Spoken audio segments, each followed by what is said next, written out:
everybody, I'm Greg Fishel. Welcome to bonus weather video number 2 for this week, and I've entitled this Humidity, Make the Most of It. Pardon me for that. All right, let's go ahead and talk about the difference between absolute humidity and relative humidity.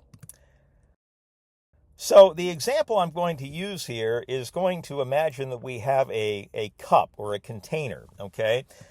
And I'm going to assume that the temperature is 30 degrees and that cup is completely full, okay?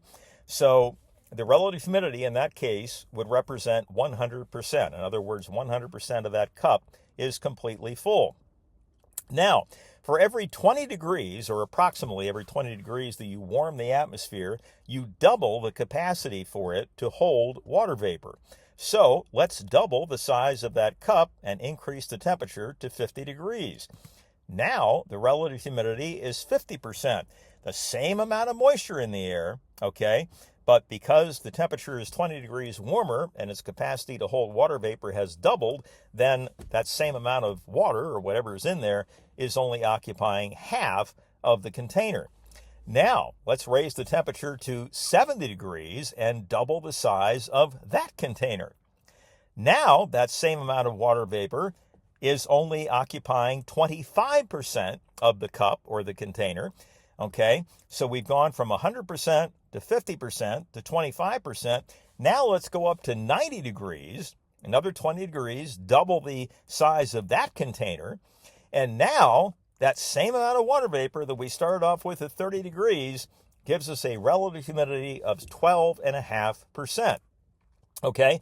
Now the other way to look at this is that let's say that you had 50% relative humidity at 30 degrees, okay? Well, if you have 50% relative humidity at 50 degrees, there's twice as much water vapor in the air. If you have 50% at 70 degrees, there is now 4 times as much water vapor in the air as there was at 30. And if you go up to 90 degrees and the relative humidity is 50%, you have 8 times as much water vapor in the air. And this is why when you hear relative humidity readings in the summertime, it can be very, very misleading, because supposing you had a temperature of 95 and a dew point of 70, okay? What you're going to get from that is a relative humidity under 50%. And you're going to be sitting there thinking to yourself, well, that doesn't sound that bad. That's not all that humid. Oh, yes, it is, because the absolute amount of water vapor is represented by that dew point of 70 degrees, and that is a lot of water vapor in the air, okay? So you can even have situations where it's 100 and the relative humidity is 38%, and it just doesn't sound that bad, but there's still a lot of water vapor in the air, and that combined with all that heat makes it incredibly uncomfortable. One way you can look at this is that you start to sweat, and usually that sweat evaporates off of your skin, and evaporation is a cooling process, and that's what helps regulate your body temperature. But when you get a lot of water vapor in the air, it's almost like the atmosphere is saying, wait a minute, I got enough of this already. I don't need any of that stuff off your skin. And so it doesn't evaporate, or at least it doesn't evaporate as effectively. And so it just sits on your skin and you feel absolutely miserable, unless you like having water on your skin all the time, okay?